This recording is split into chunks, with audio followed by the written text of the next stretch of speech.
Welcome back everyone. अब हम बात करेंगे सेक्शन 21 की। सो बेसिकली अब हम डिस्कस करने वाले हैं किसको?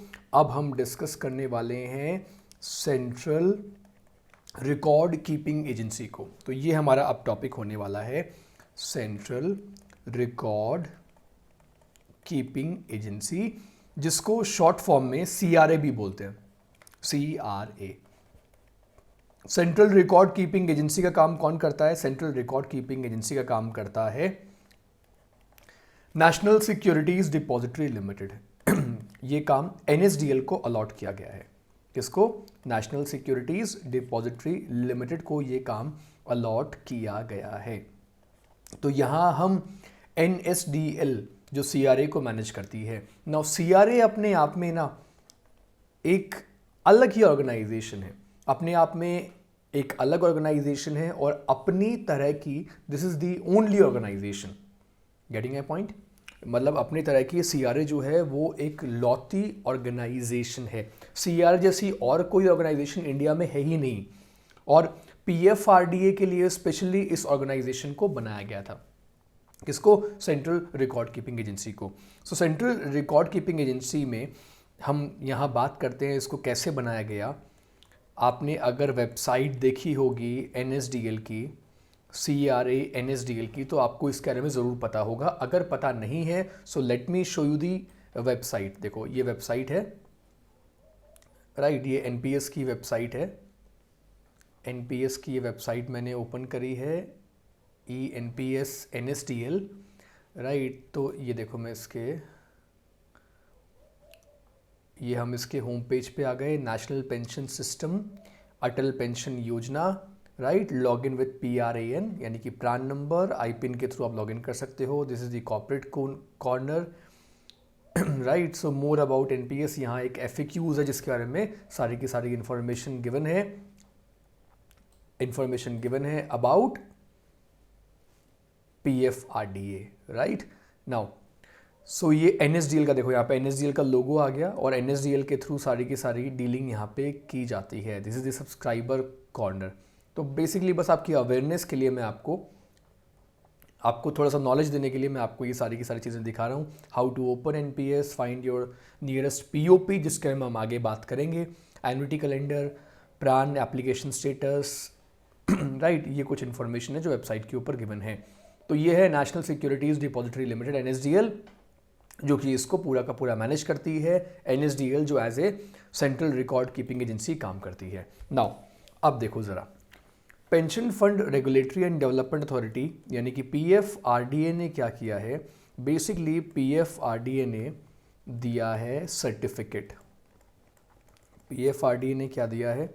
सो PFRDA ने दिया है सर्टिफिकेट ऑफ रजिस्ट्रेशन, ठीक है। और सर्टिफिकेट ऑफ रजिस्ट्रेशन देकर अपॉइंट किया है, किसको अपॉइंट किया है? अपॉइंट किया है सेंट्रल रिकॉर्ड, किसको अपॉइंट किया है? अब ये देखो, सो अपॉइंट किया है सेंट्रल रिकॉर्ड कीपिंग एजेंसी को।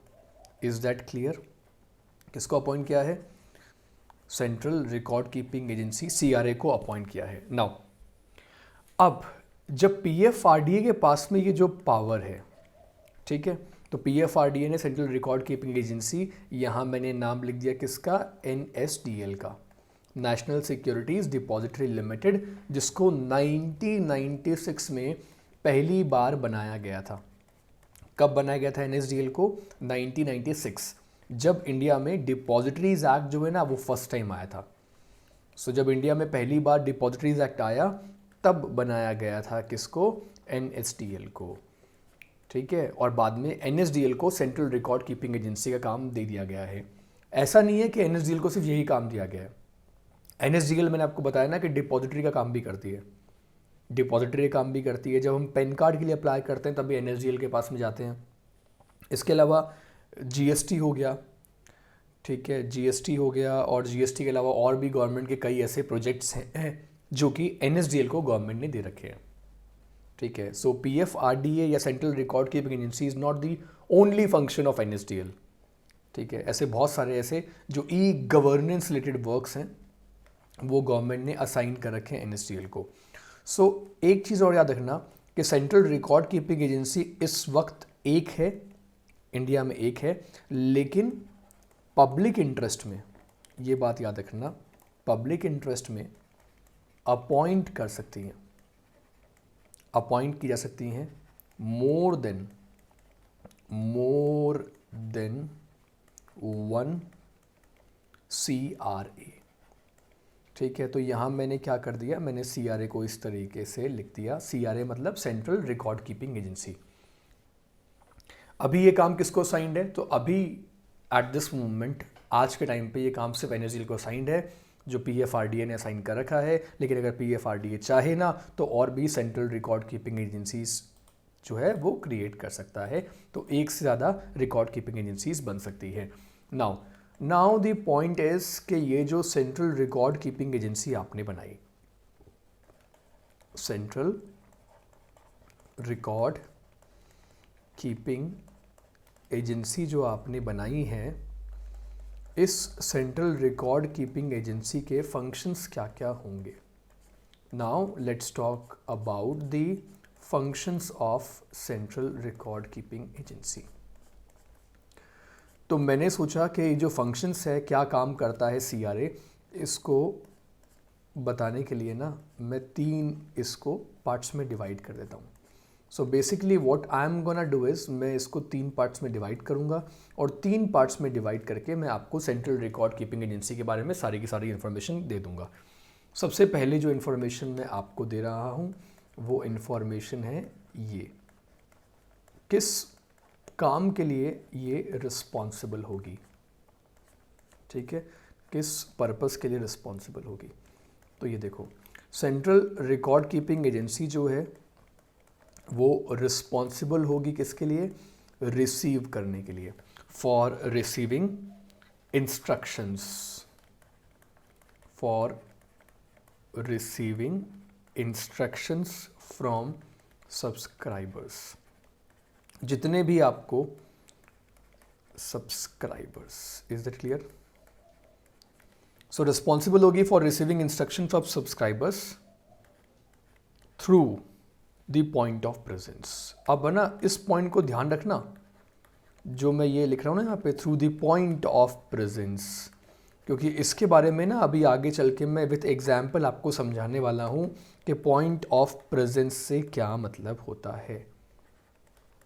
ये मैं आपको एक्सप्लेन करने वाला हूँ।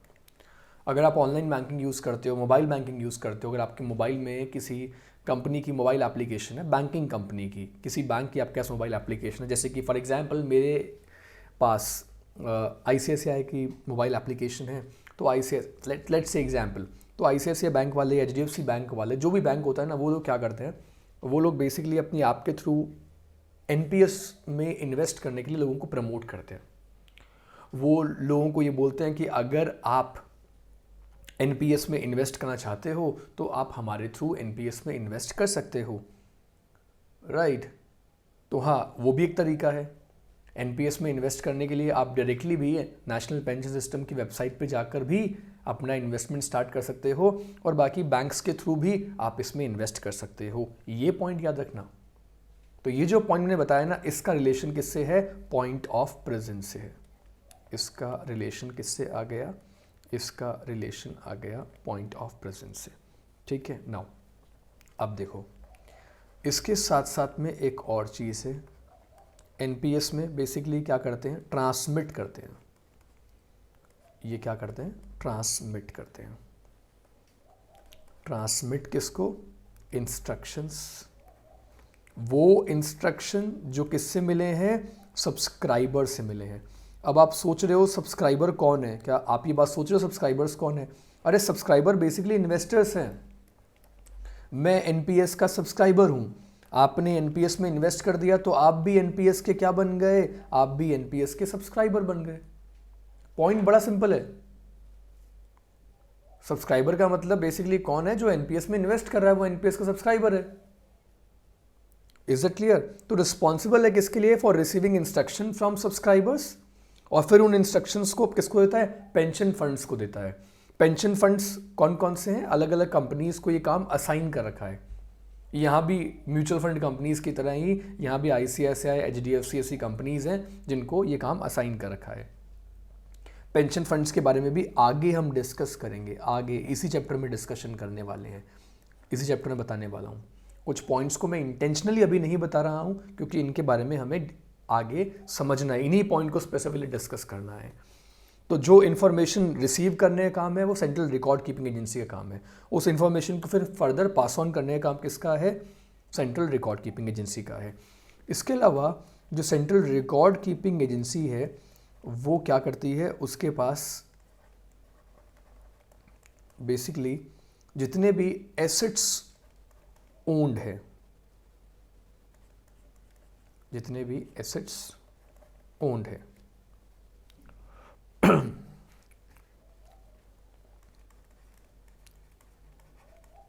सेंट्रल रिकॉर्ड कीपिंग एजेंसी का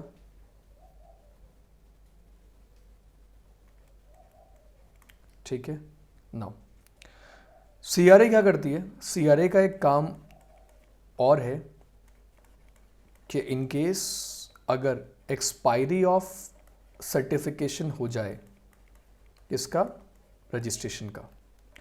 तो expiry of certificate of registration अगर हो जाएगा तो CRA किसको अप्रोच करेगी? Central record keeping agency approach करेगी अथॉरिटी को। अथॉरिटी का मतलब क्या है? अथॉरिटी का मतलब है यहाँ पे pension fund regulatory and development authority. तो ये अप्रोच करेगी PFRDA को। फिर PFRDA क्या करेगी? PFRDA क्या कर सकती है? जितनी भी एसेट्स हैं सेंट्रल रिकॉर्ड कीपिंग एजेंसी के पास, इस बात को समझ रहे हो, जितनी भी एसेट्स हैं सेंट्रल रिकॉर्ड कीपिंग एजेंसी के पास, उन सारी एसेट्स को टेक ओवर कर सकता है। कौन? PFRDA टेक ओवर कर सकता है उन एसेट्स को। नाउ या तो वो खुद कर ले, आइदर इटसेल्फ और थ्रू एन एडमिनिस्ट्रेशन और थ्रू एन एडमिनिस्ट्रेटर, या फिर किसी एडमिनिस्ट्रेटर को इस काम के लिए अपॉइंट कर सकती है। कौन सी agency? I mean authority, agency is not the right word. PFRDA जो है वो ये काम कर सकती है। कब? अगर जो एक्सपायरी ऑफ सर्टिफिकेट हो जाए रजिस्ट्रेशन का, जो किसको मिला है? NSDL को मिला है। मैंने आपको बताया ना, नेशनल सिक्योरिटीज़ डिपॉजिटरी लिमिटेड को ये सर्टिफिकेट मिला हुआ है। नाउ अब यहाँ पे एक पॉइंट ये है कि अगर PFRDA ने ये बोल दिया कि आपकी सारी एसेट को हम ले रहे हैं, तो उस केस में will there be any compensation to CRA? क्या उस केस में सेंट्रल रिकॉर्ड कीपिंग एजेंसी को कोई कॉम्पनसेशन मिलेगा? तो देखो अब इस बात को डिस्कस करते हैं। Will central record keeping agency will get any compensation? So देखो यहाँ पहली बात, दो तरीके से मैं इसको एक्सप्लेन करूंगा। एक बताऊंगा एंटाइटल टू कॉम्पनसेशन, और दूसरा यहां आपको मैं बताने वाला हूं नॉट एंटाइटल्ड टू कॉम्पनसेशन। पहला एंटाइटल्ड टू कॉम्पनसेशन और दूसरा नॉट एंटाइटल्ड टू कॉम्पनसेशन। तो कॉम्पनसेशन कब मिलता है CRA को? वैसे देखो ऐसा कभी हुआ नहीं है, ये सिर्फ एक प्रोविजन है, ऐसा अब तक तो नहीं हुआ। जब से ये CRA एजेंसी बनी है तब से इस काम को NSDL ही मेंटेन कर रहा है, तब से मैनेज कर रहा है। लेकिन एक्ट में ये प्रोविजन पहले से ही डाल दिया गया है कि CRA को, सेंट्रल रिकॉर्ड कीपिंग एजेंसी को कॉम्पनसेशन मिलेगा अगर उसकी एसेट, अगर उसके जितने भी रिकॉर्ड्स हैं सबको टेक ओवर कौन कर ले? PFRDA कर ले। तो उस केस में ये बोला गया है कि उस केस में कॉम्पनसेशन मिलेगा, और वो कॉम्पनसेशन होगा कितना? Fair value. That fair value to be ascertained, that fair value to be ascertained by the, कौन डिसाइड करेगा? तो यहाँ बोल दिया by the authority of such regulated assets, ये काम किसको दे दिया, ये काम अथॉरिटी को। असर्टेन मतलब डिसाइड करना, अब डिसाइड कौन करेगा यहाँ पर, अथॉरिटी। अथॉरिटी का मतलब PFRDA। और किसी भी तरीके का कॉम्पनसेशन नहीं मिलेगा सेंट्रल रिकॉर्ड कीपिंग एजेंसी को if there is a violation of the, किस चीज़ का वॉयलेशन हो, so if there is any violation of the conditions of the certificate of registration. Is that clear? आई बात समझ में? अगर वॉयलेशन है किसका, condition of the certificate registration, so in that case किसी भी तरीके का कॉम्पनसेशन नहीं मिलेगा सेंट्रल रिकॉर्ड कीपिंग एजेंसी को। सो एंटाइटल टू कॉम्पनसेशन तब है जब किसी तरीके का वॉयलेशन नहीं किया हो CRA ने। अगर वॉयलेशन नहीं किया होगा तो PFRDA जो है वो फिर क्या करेगी, असर्टेन करेगी कितना कॉम्पनसेशन मिलना चाहिए। कॉम्पनसेशन नहीं मिलेगा अगर वॉयलेशन है किसका, conditions of the certificate of registration. Is that clear? बात समझ में आ गई? ये क्लियर हुआ?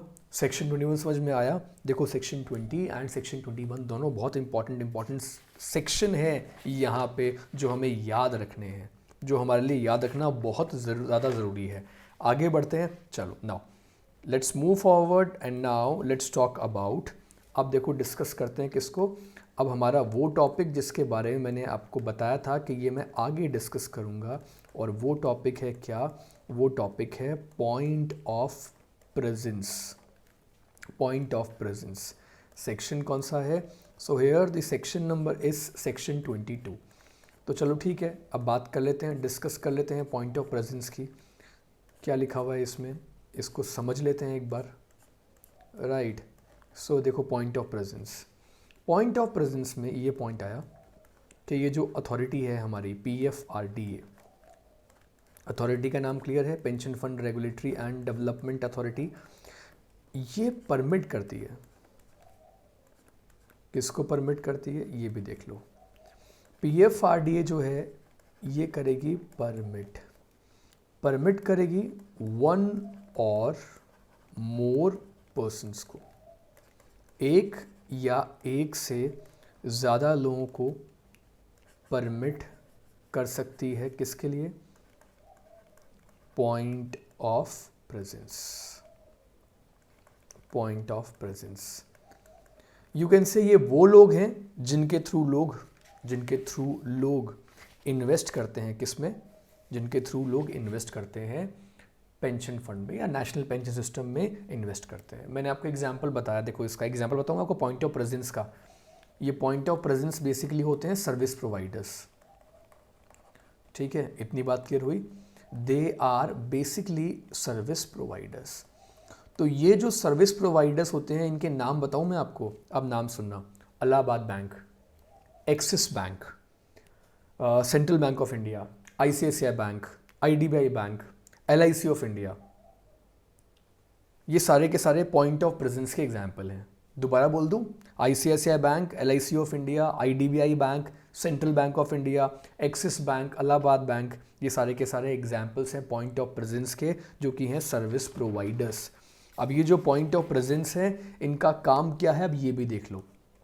इनको ऑथोराइज कौन कर रहा है, इनको ऑथोराइज करने का काम है PFRDA, pension fund regulatory and development authority, point of presence को ऑथोराइज कर रही है। Now what is their work, इनका काम क्या है, तो ये देखो इनका काम, मैं अगर इसको डिस्कस करूं, so the first work they have is receive contributions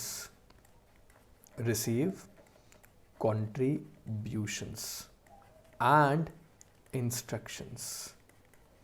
सो वो जो कॉन्ट्रीब्यूशंस है ना और जो इंस्ट्रक्शंस हैं, वो मैंने कहा था ना कि आप ICICI बैंक के थ्रू भी कर सकते हो। आपको NPS में इन्वेस्ट करना है, NPS में इन्वेस्ट करने के लिए आपके पास में दो तरीके हैं, या तो आप पॉइंट ऑफ प्रेजेंस के थ्रू इन्वेस्ट कर दो।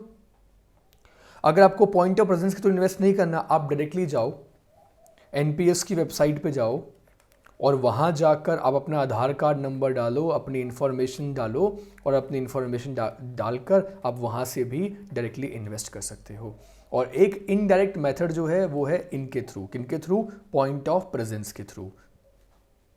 तो एक तरीके से ना ये डिस्ट्रीब्यूशन चैनल है, ये वो मीडियम्स हैं जिसके थ्रू एनपीएस को प्रमोट किया जा रहा है। फिर देखो अगला आया transmit them to the trustee.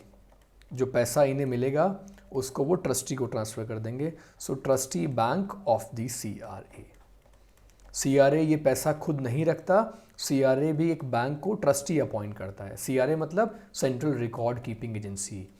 Trustee बना दिया ना, तो ट्रस्टी वो पैसा दूसरों के बेनिफिट के लिए अपने पास उस पैसे को मेंटेन रखता है। Is that clear? अब ये जो पॉइंट ऑफ प्रेजेंस होता है ना, पॉइंट ऑफ प्रेजेंस, ये फिर क्या करता है, ये जो भी बेनिफिट आते हैं एनपीएस में, जितने बेनिफिट आए, बेनिफिट का मतलब जो भी रिटर्न आएगा वो रिटर्न किसको दे देता है, वो रिटर्न फिर ये डिस्ट्रीब्यूट कर देता है किसको, सब्सक्राइबर्स को। किसको डिस्ट्रीब्यूट कर रहा है, देखो आपके सामने है। So they basically distribute it to the subscriber. आई मेरी बात समझ में? क्लियर है? Point of presence PFRD authority है, परमिट कर सकती है एक या एक से ज़्यादा पर्सन को, पर्सन से यहाँ मतलब ऑर्गेनाइजेशंस की बात की जा रही है। जैसे कि मैंने आपको बता दिया, Allahabad bank, Axis bank, IDBI, ICICI, LIC of India, they all work as point of presence. तो जो पॉइंट ऑफ प्रेजेंस हमने ऊपर पढ़ा था, जो मैंने आपको बताया था कि मैं आगे एक्सप्लेन कर दूंगा, वो पॉइंट ऑफ प्रेजेंस मैंने आपको एक्सप्लेन कर दिया अंडर सेक्शन 22। तो हमने सेक्शन 20 डिस्कस कर लिया, 21 डिस्कस कर लिया, 22 डिस्कस कर लिया। Now let's talk about section 23। Section 23 में क्या लिखा हुआ है, तो सेक्शन 23 जो हमारा है, now this is about pension funds. किसके बारे में है? Now this is about pension funds, section 23। जो पैसा हम इन्वेस्ट करते हैं एनपीएस में, उस पैसे को फर्दर कुछ कंपनीज हैं जो कि उस पैसे को फर्दर इन्वेस्ट करती हैं स्टॉक मार्केट में। ठीक है, तो यहाँ पे जो हमारी अथॉरिटी है, अथॉरिटी का मतलब again PFRDA, pension fund regulatory and development authority. तो ये जो पीएफआरडीए है, इसके पास ही ये राइट है। क्या राइट है पीएफआरडीए के पास में? Let's look at the right. So PFRDA what it can do, may grant a certificate. ये दे सकती है क्या? A certificate of registration. Certificate of registration grant कर सकती है। अगेन किसको कर सकती है? तो ये देखो, तो सर्टिफिकेट ग्रांट कर सकती है वन और more persons to act as a pension fund. और इसी पेंशन फंड के अंडर क्या होगा, अलग अलग फिर स्कीम आ जाएंगी। मैंने कहा ना, जैसे कि बिरला सन लाइफ हो गया, फ्रैंकलिन हो गया, जैसे कि म्यूचुअल फंड कंपनीज होती हैं, उनके पास अलग अलग प्रोडक्ट्स होते हैं। आपको टैक्स बचाना है उसके लिए अलग प्रोडक्ट है हमारे पास, आपको ग्रोथ चाहिए उसके अलग प्रोडक्ट है, आपको बहुत ज़्यादा ग्रोथ चाहिए उसमें रिस्क होगा, लेकिन उसके लिए भी we have a different product. ठीक है, नाउ अब पॉइंट आया कि कितने पेंशन फंड्स होते हैं, नंबर ऑफ पेंशन फंड्स जो हैं वो कितने होंगे, how many pension funds. So number of pension funds है ना, ये डिसाइड करता है कौन, ये डिसाइड करेंगे पीएफआरडीए डिसाइड करेगी, जो अथॉरिटी है। किसके थ्रू डिसाइड करेगी? वो अपनी रेगुलेशंस के थ्रू डिसाइड करे कि कितने फंड्स बनाने हैं। ठीक है, और वो हमेशा उसमें पब्लिक इंटरेस्ट में ये बात ध्यान में रखी जाएगी कि पब्लिक इंटरेस्ट में कितने फंड्स को हम परमिट कर सकते हैं। ज़्यादा फंड्स नहीं है, वैसे ज़्यादा कंपनीज नहीं है, लिमिटेड कंपनीज ही हैं। म्यूचुअल फंड में देखो आप कितनी सारी कंपनीज हैं और कितनी सारी स्कीम्स निकालती है म्यूचुअल फंड कंपनीज। इसलिए सेबी ने म्यूचुअल फंड कंपनीज को बोला था कि अपनी नंबर ऑफ स्कीम्स को रिड्यूस करो, कि इतनी सारी स्कीम्स नहीं होनी चाहिए जिससे कि जो इन्वेस्टर्स हैं वो दे गेट कंफ्यूज्ड। पीछे आपने पढ़ा होगा, न्यूज़ आई थी तब सेबी ने ऐसा बोला था कि इनको रिड्यूस करने की ज़रूरत है। ठीक है, now number of pension funds authority regulation में डिसाइड करेगी। साथ में एक कंडीशन है, और वो कंडीशन ये है कि provided that at least one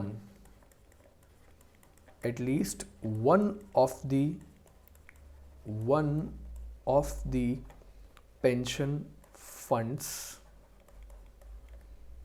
shall be a government company। उनमें से एक क्या होनी चाहिए? उनमें से कम एक गवर्नमेंट कंपनी होनी चाहिए। Is that clear? Provided that at least one of the pension funds shall be a government company. Is that clear? तो एक गवर्नमेंट कंपनी तो होनी ही चाहिए, चाहे बाद में आप प्राइवेट कंपनीज को ले आओ। लेकिन अब आपके माइंड में जो क्वेश्चन आ रहा है, मैं उस क्वेश्चन को एड्रेस करने वाला हूँ। अब आपके माइंड में जो नेक्स्ट क्वेश्चन आने वाला है वो क्वेश्चन ये है कि सर ज़रा ये बताओ कि इसका एग्जाम्पल क्या हो सकता है? पेंशन फंड कौन कौन से हैं? आपने पॉइंट ऑफ प्रेजेंस का एग्जाम्पल तो दे दिया, लेकिन आपने इसका एग्जाम्पल नहीं दिया। तो मैंने सोचा ठीक है, मैं इसका भी एग्जाम्पल दे देता हूँ। So now let's talk about example of pension funds. Pension funds के कौन कौन से एग्जाम्पल हो सकते हैं? Examples of pension funds, right. तो देखो ज़रा, पेंशन फंड्स के एग्जाम्पल को मैं बेसिकली दो पार्ट्स में डिवाइड कर देता हूँ। मुझे पता है कि आपके माइंड में यहाँ ये एक क्वेश्चंस ऐसे अराइज हो रहे हैं ना, तो ये देख लो, लेट्स लुक एट देम। मैं पहले बोल रहा हूँ गवर्नमेंट सेक्टर, देन ये मैंने लिख दिया प्राइवेट सेक्टर। ठीक है, प्राइवेट सेक्टर आ गया और ये हमारा गवर्नमेंट सेक्टर आ गया। Okay, let's look at the examples. मैं कहा था ना, एक क्या लिखा हुआ है, एक कम से कम गवर्नमेंट कंपनी होनी चाहिए। ठीक है, नाउ पहला एग्जाम्पल है LIC पेंशन फंड्स लिमिटेड। आपने ये एग्जाम्पल सोचा था? LIC सिर्फ इंश्योरेंस में काम करती है ना? हाँ। नाउ LIC जो ना, वो तो एक एक्ट से बनी हुई बॉडी है। ठीक है, फिर देखो SBI pension funds private limited, ये भी इस सेक्टर में काम करती है। ठीक है, तो जब आप NPS में इन्वेस्ट करते हो तो इनमें से आप कोई भी कंपनी चूज़ कर सकते हो।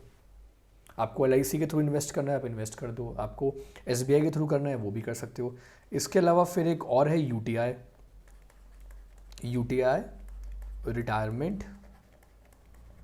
UTI retirement solutions limited. ठीक है, LIC, SBI, UTI। अब मैं बात करूंगा प्राइवेट सेक्टर की।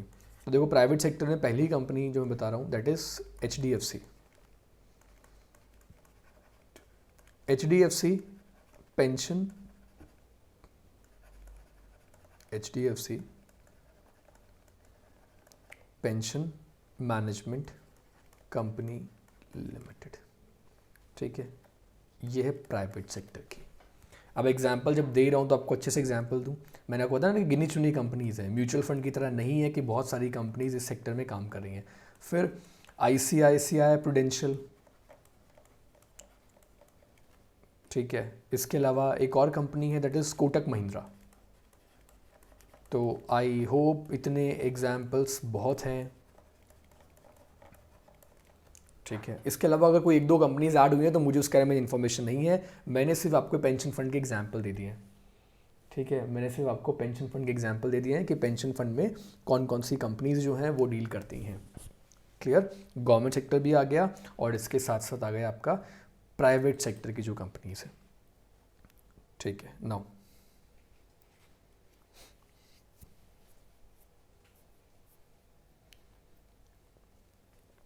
अब कुछ मैं रेस्ट्रिक्शंस की बात करूंगा।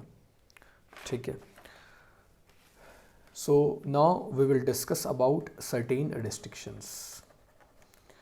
ये जो रेस्ट्रिक्शंस मैं आपके साथ डिस्कस करने वाला हूं अभी, ये रेस्ट्रिक्शंस किसके ऊपर हैं? ये रेस्ट्रिक्शंस फॉरेन कंपनीज के ऊपर एप्लीकेबल है। Certain restrictions on foreign companies or individual or association of persons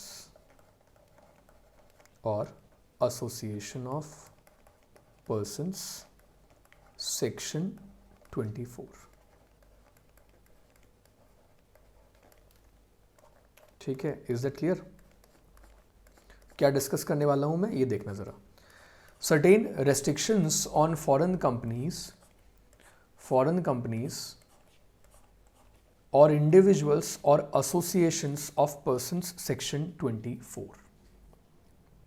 ये रेस्ट्रिक्शंस ना तो इंडियन कंपनीज के ऊपर एप्लीकेबल है, ना इंडिया में जो इंडिविजुअल्स उनके ऊपर है, ना किसी एओपी के ऊपर एप्लीकेबल है। रेस्ट्रिक्शन किस बारे में है, ये देखो।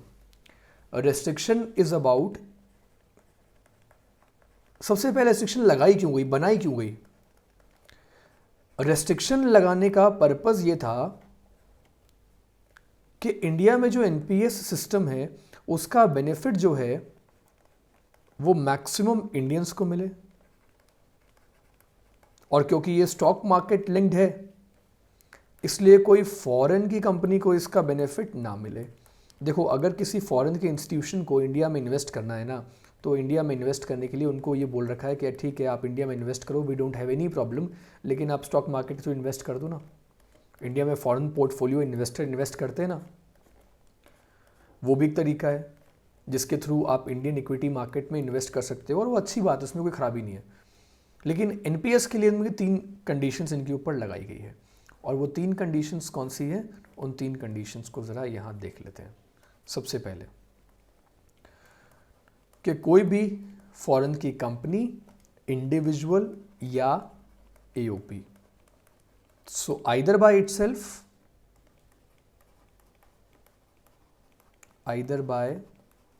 इटसेल्फ और थ्रू इट्स सब्सिडरी कंपनी, या तो खुद से या अपनी सब्सिडरी कंपनीज के थ्रू, या नॉमिनीज के थ्रू, ठीक है, और बाय एन इंडिविजुअल, या फिर by an AOP, association of person, चाहे रजिस्टर्ड हो या रजिस्टर्ड ना हो, इस बात से कोई फर्क नहीं पड़ता। ठीक है, तो आपको पता है कि इंडिया में अलग अलग सेक्टर्स में जो अगर कोई फॉरेन की साइड से इन्वेस्टमेंट आता है उसमें गवर्नमेंट ने लिमिट्स लगा रखी है कि कितना इन्वेस्टमेंट कर सकते हो। जैसे कि इंश्योरेंस सेक्टर में लिमिट है कि आप 49%, राइट, पहले 26% हुआ करता था, बाद में गवर्नमेंट ने बढ़ाकर उसको 49% कर दिया कि इससे ज़्यादा का आप इन्वेस्टमेंट नहीं कर सकते। तो यहाँ ये बोल दिया कि जो भी आपकी एग्रीगेट होल्डिंग है of equity shares, aggregate holding equity shares की of a foreign company, either by itself और थ्रू इट्स सब्सिडरी कंपनीज और इट्स नॉमिनीज और बाय एन इंडिविजुअल और by an association of persons, ठीक है, वो aggregate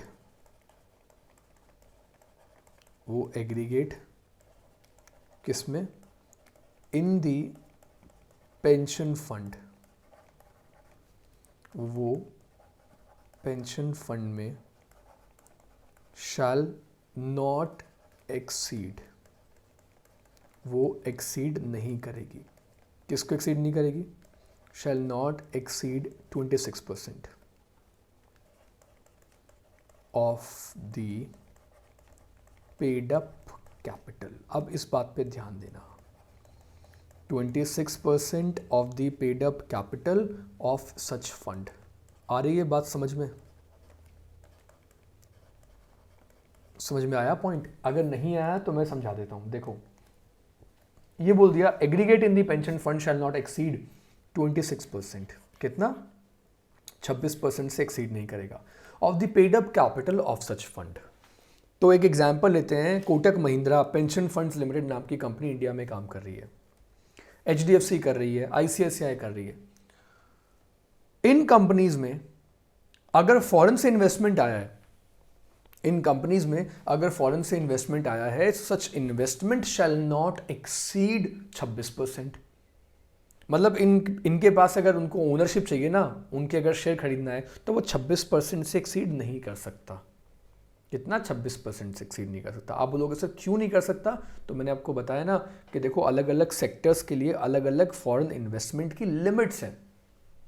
there are various limits for different different sectors which every foreign investors needs to comply. ये इन सबको कंप्लाई करने की जरूरत है, they are bound to follow it. ठीक है, नाउ कितना लिखा? 26% लिख दिया। ठीक है, और बाद में क्या लिख दिया? देखो अब मैंने आपको बताया था ना कि 26% जो है ना वो किसके लिए था? वो इंश्योरेंस के लिए था, इंश्योरेंस सेक्टर के लिए था ना। और देखो साथ में भी एक और लाइन लिख दी है यहाँ पे, और सच परसेंटेज। आपको शायद पता नहीं होगा बट FDI की जो लिमिट है वो इंश्योरेंस सेक्टर में पहले 26% थी, बाद में गवर्नमेंट ने बढ़ाकर उसको 49% कर दिया। और such percentage as may be approved, as may be approved for an Indian insurance company. समझ गए? लेकिन आप तो एग्ज़ाम में 26% ही लिख कर आना, 49% लिखने की कोई ज़रूरत नहीं है। बस आप इतना लिखाना, और एज में be approved for an Indian insurance company. तो इंडियन इंश्योरेंस कंपनी की लिमिट अब कितनी हो चुकी है? 49%। बट फिर भी मैं आपको एक बात बोलूँगा कि इंस्टीट्यूट से पंगा मत लेना, एग्जामिनर से पंगा लेने की कोई ज़रूरत नहीं है। हम तो चुपचाप 26% लिखाएंगे और साइलेंटली ये बात भी लिखाएंगे, और एज में be approved for an Indian insurance company. जितनी आपने कितनी कर दी है इंडिया में इंश्योरेंस कंपनीज़ के लिए अप्रूव कर दी है। ठीक है, ओके 26% शायद ओके विजिबल नहीं है ना शायद ये, तो नॉट एक्सीडिंग 26%। इसको मैं एक बार, हाँ मैं एक बार फिर से लिख देता हूँ, नॉट एक्सीडिंग 26%। ठीक है, राइट। हाँ चलो आगे चलते हैं। Foreign Indian insurance company under the insurance act 1938 which ever is higher.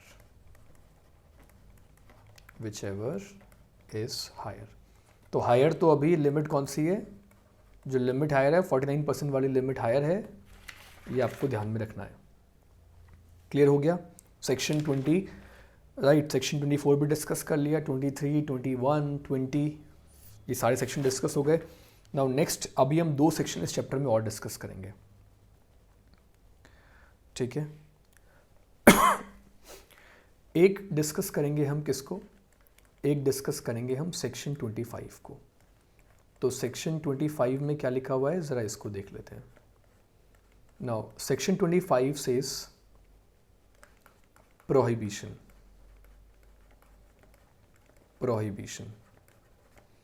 Prohibition किसका है?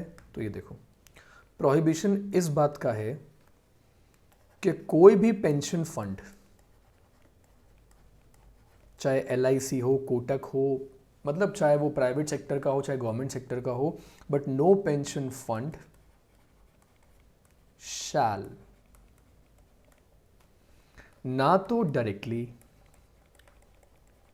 नाइदर डायरेक्टली नॉर इनडायरेक्टली, और इनडायरेक्टली, ना ही इनडायरेक्टली और ना ही इनडायरेक्टली क्या करेगा? ये देखो ज़रा, सो नो पेंशन फंड शैल डायरेक्टली और indirectly invest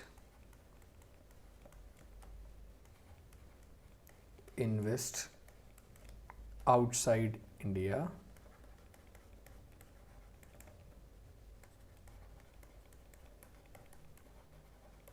the funds of subscribers. Is it clear? Subscriber के फंड्स को इंडिया के बाहर दो पेंशन फंड शेल डायरेक्टली और indirectly invest outside India the funds of subscriber. India से बाहर इन्वेस्ट करना अलाउड नहीं होगा। Is that clear? ठीक है, समझ में आ गया? कुछ मुश्किल था इसमें? कुछ भी मुश्किल था इसमें तो कुछ भी मुश्किल नहीं था। नाउ अब आता है सेक्शन 26। नेक्स्ट सेक्शन जो डिस्कस करेंगे वो आ रहा है सेक्शन 26। क्या लिखा हुआ है इसमें, ये देखो। Section 26 is about eligibility norms. Eligibility norms of the central record keeping agency and साथ में लिख दिया एक्सेट्रा। तो एलिजिबिलिटी नॉर्म्स किसका हो सकता है? देखो, सेंट्रल रिकॉर्ड कीपिंग एजेंसी का हो सकता है, फिर पॉइंट ऑफ प्रेजेंस का हो सकता है, फिर जो फंड मैनेजर हैं, जो कंपनी स्कीम लॉन्च करती हैं, ठीक है ना, जो फंड्स हैं, जो फंड्स को मैनेज कर रही हैं, उनका हो सकता है। सो यहाँ देखो एलिजिबिलिटी नॉर्म्स की बात कर रहा हूँ। एलिजिबिलिटी नॉर्म्स किसके लिए हो सकता है ये मैंने आपको बताया। एलिजिबिलिटी नॉर्म की जो रिक्वायरमेंट है, the requirement of eligibility norm, ये किसके लिए है? फर्स्ट मैंने पॉइंट लिखा सेंट्रल रिकॉर्ड कीपिंग एजेंसी, फिर दूसरा मैंने लिखा पीओपी पॉइंट ऑफ प्रेजेंस, और तीसरा मैंने लिखा पेंशन फंड्स। ये तीन है ना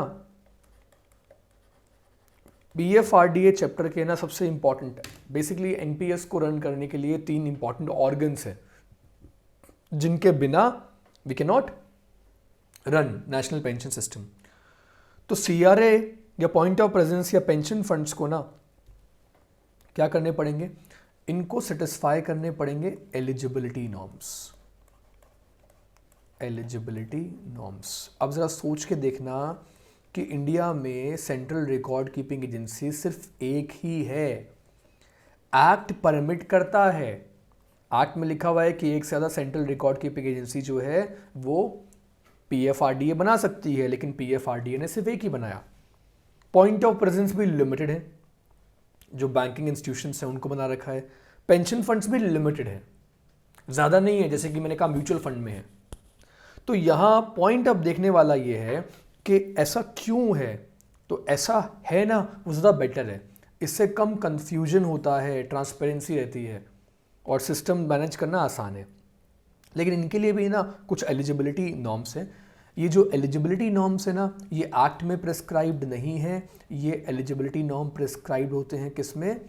तो यहाँ मैं लिख रहा हूँ रेगुलेशंस में। किस में प्रिस्क्राइब्ड हैं? रेगुलेशंस में। तो देखो यहाँ मैंने पहला पॉइंट लिखा, and the first point is minimum capital requirement. First point मैंने क्या लिख दिया? ये लिखा मैंने first point, that is minimum capital requirement. तो मिनिमम कैपिटल रिक्वायरमेंट को सेटिस्फाई करती हैं या नहीं करती हैं ये देखा जाता है। ये क्राइटेरिया है जिन्हें कंसिडर करना है। फिर इनका पास्ट ट्रैक रिकॉर्ड कैसा है, जितनी भी कंपनीज को ये कॉन्ट्रैक्ट दिया जा रहा है उनका पास्ट ट्रैक रिकॉर्ड कैसा है। उसके बाद में अगला आ गया कॉस्ट एंड फीस। नेक्स्ट आ गया कॉस्ट एंड फीस। फिर आ गया कस्टमर बेस, इनका जो कस्टमर बेस है वो कैसा है। Getting my point? So minimum capital requirement, past track record, cost and fees, customer base. फिर इनके पास इंफॉर्मेशन टेक्नोलॉजी का बेस कैसा है। इंफॉर्मेशन टेक्नोलॉजी का बेस। आई बात समझ में? कैपेबिलिटी कैसी है। फिर human resource, human resources and such other matters. Clear है, समझ में आ गया? ठीक है, तो दीज आर दी क्राइटेरियाज, और इन्हीं क्राइटेरियाज को कंसीडर करता है PFRDA। कब कंसीडर करता है? जब PFRDA को किसी एजेंसी को, किसी ऑर्गेनाइजेशन को लाइसेंस इशू करना हो for central record keeping agency और फॉर POP और फॉर पेंशन फंड्स। क्लियर है, समझ में आ गया आपको? पूरी तरीके से क्लियर है। I really hope you don't have any doubt any more. If you have any doubt do let me know. और इसी के साथ हमने क्या कर लिया, इसी के साथ हमने हमारा PFRDA का जो टॉपिक है वो पूरा कंप्लीट कर लिया। तो यहाँ हमारा PFRDA का टॉपिक पूरा कंप्लीट हो चुका है। हमारे सिलेबस के अकॉर्डिंग, हमारे सिलेबस के अकॉर्डिंग हमने सब कुछ कवर कर लिया है।